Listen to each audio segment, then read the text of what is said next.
Just when I thought stuff couldn't get any crazier, it did. Of all weeks, Week 6 of college football and Week 5 of the NFL had to be Upset City. This season has just been nothing but madness. Welcome back to Grizzly Talks Football. I'm the Grizz, and ladies and gentlemen, we got Week 5 NFL reactions. Crazy upsets, some dominating games, some head-scratching results. You got it all. If you're still looking for the Season 2 playlist, I'll make sure to have it in the description so you can view every single episode from the 2025 Season 2. Some of you are all caught up. Also have it for future episodes as well. Don't forget to hit the red subscribe button, hit the notification bell so you don't miss a single one of my videos because it helps the channel a lot. Without further delay, let's go react to some Week 5 NFL games, shall we? Kicking the reactions off with a Thursday night football matchup between the 49ers and Rams that went to overtime with the Niners winning 26-23. Can I ask you something? What the fuck kind of drugs are Matt Jones on? Because he's playing like a freaking NFL quarterback. Like, I'm dead serious. He's got 342 yards, 33 of 49 for 2 touchdowns. Rushing game was abysmal. It's a damn good thing McCaffrey can do well on the receiving end. Once again, Tom just had the other touchdown. Kendrick Bourne, 10 catches, 142? Wasn't this guy called ass last week? And yeah, besides Fred Warner, Marcus Siegel, yeah, not much from the defense except maybe a Bryce Huff sack. Also, fuck Steady Eddie. Stanford wasn't ass either. Like almost 400 yards, 3 touchdowns, 30-47. Kyron Williams was okay in the rushing game. I mean, production in the run game wasn't terrible. Aside from the 2 fumbles, Devontae Adams receiving 5 catches for 88 yards. Muka Nakua once again having 10 catches, 85 yards in a score, 2 touchdowns out of the backfield from Kyron Williams. Through the receiving game. Yeah, and besides Nate Landman and Quentin Lake, Nate Landman was an absolute baller out there. Yeah, not much to show for on defense there either. I mean, like, the Rams defense actually held Niners to field goals the rest of the way, but their offense, when it mattered most, could not capitalize. And unfortunately, the 4th and 1 run play bit him right in the ass. Next game, we got the London game between the Vikings and Browns. Fuck this shit. Vikings win 21-17. Nobody really deserved to win this. Wentz was okay again. 25-34, 230 yards as touchdown. Cam Akers even threw a touchdown. Pretty pass. And Jordan Mason had a touchdown, but he also had a fumble. No, dead serious. They literally were not that great at holding on to the ball. Justin Jefferson proves why he is one of the best receivers in the game. Jordan Addison had a late touchdown that sealed the win, and Josh Halliford had the other score. And actually, not much exactly coming from the defense for Minnesota despite getting 2 sacks. And holy shit, 5 times, 57 yards per punt for Ryan Wright. Jesus. As far as Browns, Dylan Gabriel in his first start in the NFL in the regular season wasn't too bad. 2 touchdowns, 190 yards. Quinshon Judkins proving why he is RB1 of the Cleveland Browns with 100 yards rushing. 2 touchdowns went to the tight ends, Njoku and Fannin. And actually, Isaiah Vaughn got a couple catches too. They were actually not that bad. Someone had to step up since Myles Garrett got held to 0 sacks. 3 sacks, 2 from Malik Collins. Not too bad, Cleveland. Once again, this was a very ugly London game. Never want to see this ever again. Kicking off to Sunday, 1 o'clock slate. We got Dallas beating the Jets 37-22. Don't let the final score fool you. The Cowboys controlled this game from start to finish. And also, Aaron Glenn will probably go down as one of the worst hires in Jets history. Wasn't he supposed to be a defensive coordinator, defensive-minded now head coach? Because this guy allowed 5 touchdowns, 4 from Dak Prescott with 230 yards. By the way, Dak is a top 10 QB in this entire league right now. And also added another touchdown from Javonte Williams with 130 yards. Guy is absolutely going off. And by the way, who the fuck is Lion Flournoy getting 100 receiving yards? 2 touchdowns for Ferguson, 1 for Pickens, 1 for Javonte out of the backfield. Not too much to show for defensively. I mean, Shamar James was doing his thing on the tackle game, but pretty solid game, I would say. 5 sacks, including 1.5 from James Houston. Not too bad. I mean, this guy, Justin Fields, played like ass for like 3 quarters, and then all of a sudden he wants to play good in the 4th. Reminds me of J.J. McCarthy in week 1. 283 yards, 32-46, 2 touchdowns. Breece Hall had a nice game with 8 yards to carry, 113 yards. Garrett Wilson leading receiving with 6 for 71 in the score, and Mason Taylor 9 catches for 67. Whoa. And as you can tell, Jets defense complete dog shit.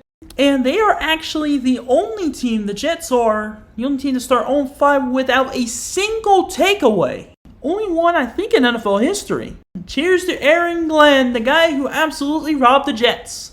And the Lions defense in that case. Next up, we got the Giants losing to the Saints, 26-14. Saints' first win of the season. Did not see this coming, but apparently after that first quarter, once the second quarter hit, it was just all New Orleans. I think Brian Daboll went from, getting saved for now, then to now probably getting fired. Jason Dart said that he actually took the blame, so honestly, 2 touchdowns, 2 picks, 200 yards, not great. Wasn't the worst quarterback performance in the world, but he did take ownership for it. Honestly, I can respect that. He and Scotty combined for 115 rushing yards as well. Only 2 touchdowns in the game went to the tight end Theo Johnson. And the Giants defense, lifeless. Yet another game where Spencer Rattler actually was decent and Taysom Hill finally is back. Kendrick Miller had more carries than Kamara and actually had more yards per carry. Interesting.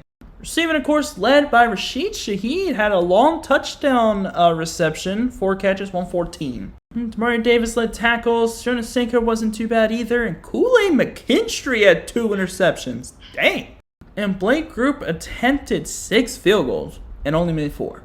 Interesting. Well, at least for New Orleans' case, they're finally on the board. But damn, Giants, this was definitely your highest high being met with your lowest low. Well, Giants, at least you weren't the Raiders, who got absolutely demolished by the Colts, 40-6. Yikes. Not a single touchdown from the Raiders.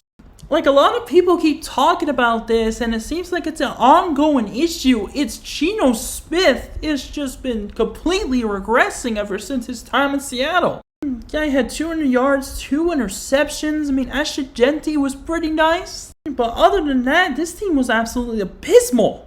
And once again, Daniel Jones is looking like a top 10 QB in the NFL right now. 212 yards, 20 of 29, 2 touchdowns. Jonathan Taylor, 3 touchdowns. And Amir Abdullah even had 1. I didn't know he was on the Colts. Receiving was actually led by Ashton Dulin, and the touchdowns went to Tyler Warren and Michael Pittman Jr. Defense didn't look too great, but 3 sacks, 2 interceptions, always pretty nice. Also, Leatu Latu, I think, has 2 interceptions, maybe 3. This was absolutely the bounce back game the Colts definitely needed. Now we got the Panthers beating the Dolphins in Carolina, 27-24. Wow. Dolphins were up 17-0, and somehow, some way, the Panthers were able to come back. This just shows that the Panthers are pretty much a second half team, and also the Dolphins are pretty much ass at this point. Rushing in for Miami was absolutely putrid. I mean, they only ran 14 times, so that really explains everything.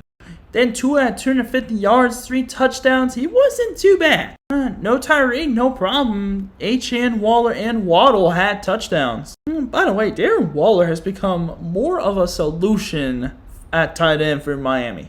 Besides 3 sacks and interception by Minkah Fitzpatrick, not much really to show for Miami's defense. They completely faltered in the second half. The story of the game was definitely not Bryce Young. I mean, he wasn't bad, but he wasn't great either. 2 touchdowns, 200 yards, and a pick. The story of the game was absolutely Rico Dowdle.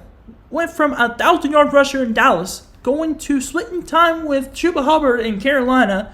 Then he puts up 23 carries, 200 yards, also with a touchdown.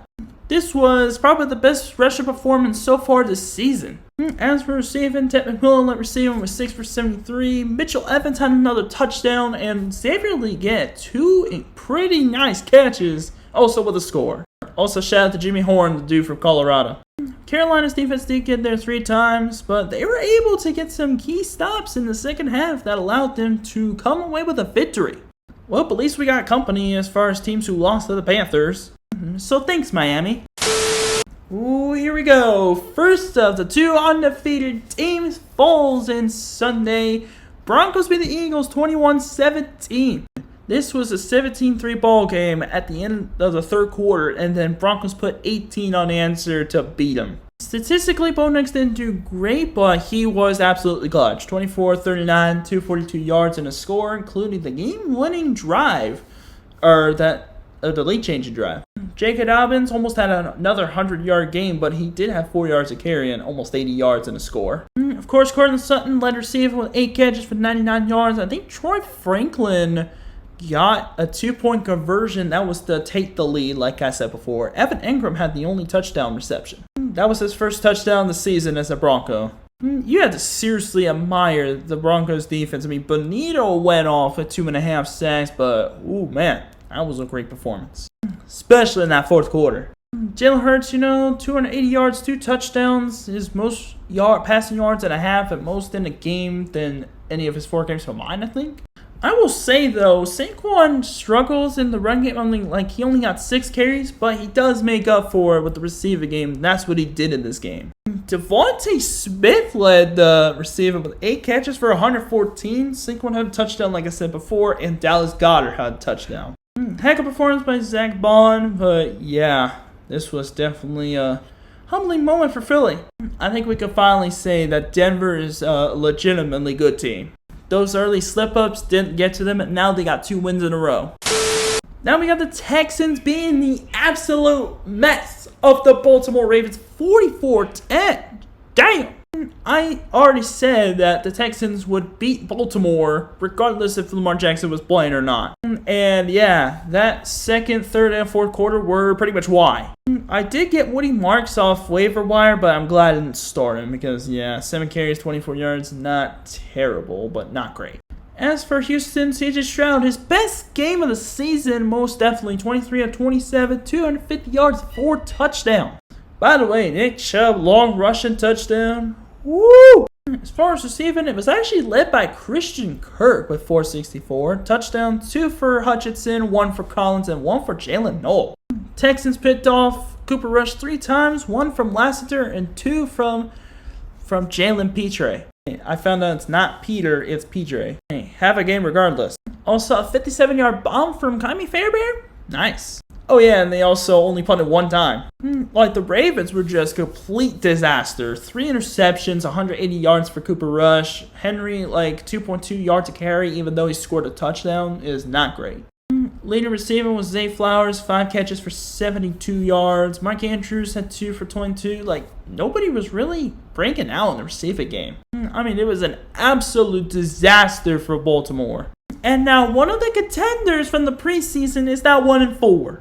Imagine telling a Baltimore fan that their team was going to be 1-4 at the preseason, or after week 5 in the preseason. They would not have believed you. In fact, they would have laughed at you. But here we are. Kicking out the 4 o'clock slate, we had the Titans getting their first victory against the Cardinals on the road, 22-21. This might have been the weirdest game I've ever seen. Or at least the weirdest ending to the game. Guys, the Cardinals were up 21-6. And then DeMercado started the entire collapse. DeMercado has a long run. Gonna go for a touchdown, right? Wrong. He drops the ball before he crossed the goal line. This is the second week in a row that someone has done this. This is why you hold on to the ball until you're 5 yards into the end zone. Stop digging around and score some damn points. Let's be honest here. Nobody deserved to win this game. Cam Ward, he didn't play too bad except for the interception. Tony Pollard had a score. Calvin Ridley finally popped off. 5 catches, 131 yards. Made some key catches to get the field goal, game-winning field goal. Defense wasn't completely awful. 3 sacks, including 1.5 for Jeff Simmons. But, man, they should not have been in this game. Look at this. Kyler Murray, he didn't play too bad either. 23 and 31 for 220. But then, look at this. Every single runner in this game scored a touchdown except for DeMercado. He would have had one if he hadn't fumbled the ball. God damn it, you TCU player. By the way, Marvin Harrison might actually be good. Josh Sweat popped off for 2 sacks, but then there is also another play.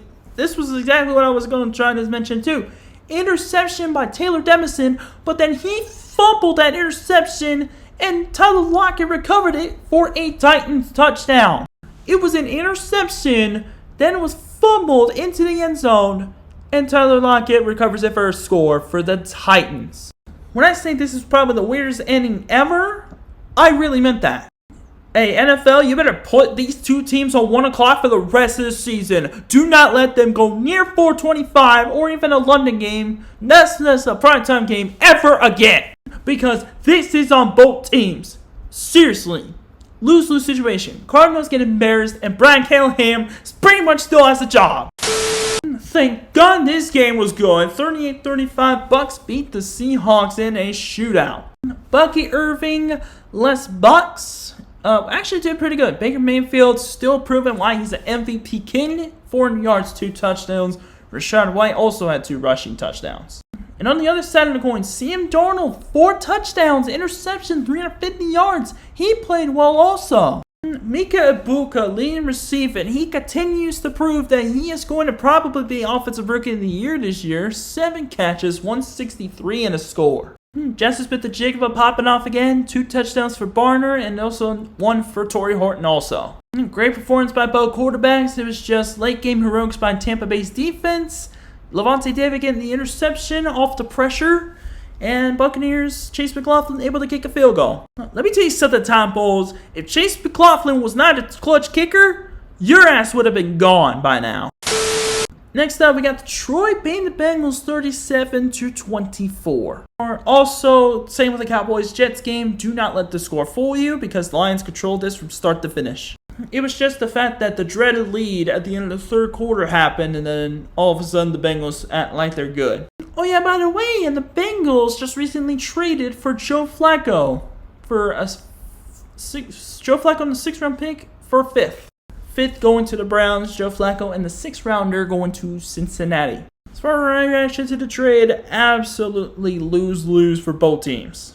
For the Browns, they couldn't have gotten anything else.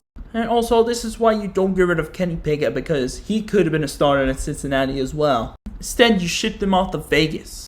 And now your only quarterbacks on your roster are Dylan Gabriel and Shedeur Sanders. The 2 rookies, they're inexperienced. It's going to be a long couple years for Cleveland. And as for Cincinnati, Joe Flacco is putting himself in a bad situation. Come on. Bad offensive line. His receivers are elite, but who's going to throw to him if he keeps getting killed every play? Anyways, back to the Lions-Bengals game. Jared Goff, 3 touchdowns, 250 yards. David Montgomery throwing a touchdown and also running for 1 also. Somehow Jahmyr Gibbs got stuffed. Touchdowns to 4 different players, including the Tesla. Amon St. Brown having 100 receiving yards on 8 catches. And the Lions defense, well, they had a field day. 3 interceptions. They also had 2 sacks. I mean, man, it was an ugly game for Cincinnati. Don't look at the stat line for touchdowns. This guy is complete ass. I'm talking about Jay Brown, of course. 250 yards, 3 touchdowns, 3 picks. But those 3 touchdowns came in garbage time. Also, rushing was absolutely putrid. Jamar Chase, one of the best receivers in the game again. 6 catches, 110 yards, 2 touchdowns. T. Higgins with the other touchdown. And how about Iosivas? 5 catches, 82 yards. Trey Hendrickson's finally back to his good form. 2 sacks in this game, but yeah. That's all I can say really for Cincinnati's defense. Gonna be a long season for Cincinnati, especially with Joe Flacco on their center getting sacked 10 times a game. Also, go win Detroit. You are definitely one of the best teams in the NFC, I can tell you that. In the final game for the 425 slate, we got the Commanders beating the Chargers 27-10. It looked like in the first quarter, Chargers may run away with it, but then Washington said, we're just going to flip the script and just completely demolish them for the rest of the game. No, seriously, Chargers didn't score a single point in the next 3 quarters. You would think Jane Daniels would play amazing, right? Not quite. 230 yards and a touchdown pass. It was Bill Krosky-Merritt that had 2 touchdowns and 111 yards. Guy balled out. Now, Deebo Samuel led receiving with 8 catches for 96 yards and score, and Luke McCaffrey, insane 50-yard reception. The senior citizens led the way for the Washington defense. Bobby Wagner, 14 tackles. Von Miller, 1.5 sacks. 2 sacks for Armstrong. And hey, young guy getting in there as well. Sainers still getting another pick. As for the Chargers, yeah, Justin Herbert, besides the interception, not the best game. 166 yards, 22-29, touchdown and interception. Oh yeah, and by the way, Hampton's injured and is on IR now. So their starting running back is Kamani Vidal from Troy. And receiving game was not that great either. I mean, the most receiving yards was 58. McConkey had the only touchdown. What a rough week to put him on the bench. And that Chargers defense, who was supposed to be good, ended up being a complete disaster. Is it panic time for LA? Next up, we got the Sunday Night Football matchup where the Patriots stunned the Bills 23-20. There are no more undefeated teams in the NFL. This was just turnover city. No, seriously, nobody could hold on to the freaking football. Drake May played a pretty good game as well, 22 of 30, 273 yards, played a clean game. Stevenson got 2 touchdowns, but also fumbled the ball again. Largely, those passing yards were due to Stephon Diggs popping off, 10 catches, 150 yards. Defense went off. Marcus Jones, what another great performance, interception as well.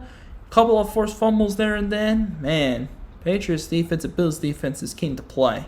Josh Allen wasn't too bad himself. 2 touchdowns, interception, 250 yards. Rushing game was not that great. James Cook was finally, held to only 50 yards.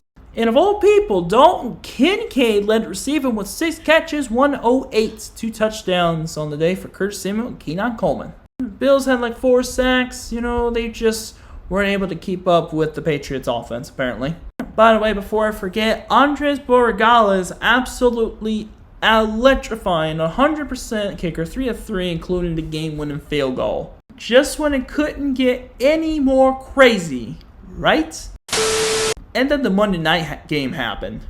Yeah, Jaguars somehow beat the Chiefs 31-28 thanks to a Trevor Lawrence touchdown that nobody thought they would ever see. And to think that the Chiefs are 2-3 actually makes me want to, cry tears of joy. A little bit. Me and Mahomes wasn't all terrible. 300 yards, a touchdown, a pick. The pick 6. And he also ran for a touchdown. Then Kareem Hunt got 2 scores. Tyquan Thornton absolutely balled out again. This guy is so underrated. And then Travis Kelce had the only touchdown. Interception and 3 sacks for the Chiefs defense. Interception was by McDuffie. But yeah, late game heroics screwed the Chiefs again. I'm so sorry, Trevor Lawrence, that I doubted you. And you proved me wrong. 220 yards, a touchdown, and a pick, but he also ran for 2 touchdowns also. Touchdown pass went to Parker Washington. Leading receiver was actually Brian Thomas with 4 catches for 80 yards. Travis Hunter didn't have a bad game either with 3 catches for 64. Not exactly much from the Jaguars defense except the pick 6 by Devin Lloyd. Man, that guy is actually him. And believe it or not, Devin Lloyd has 4 interceptions. He's leading the league in interceptions as a linebacker. And this is his 3rd pick in 2 weeks. And this is his first return for a touchdown. Crazy getting crazier, eh? Again, it's just hard to believe that the Chiefs are actually 2-3 right now. And yeah, the AFC South is no longer the worst division in the AFC. That title belongs... Is it the AFC West or is it the AFC North? Let me know. And that's going to do it for the Week 5 NFL reactions. And that'll do it for this episode of Grizzly Talks Football. If you enjoyed this, make sure you get this a big thumbs up. Hit the red subscribe button, hit the notification bell so you don't miss a single one of my videos. This is the Grizz, signing off for now. Until next time, I'll see you guys later. Peace, love, keep the Grizzly vibes with you at all times. Take care.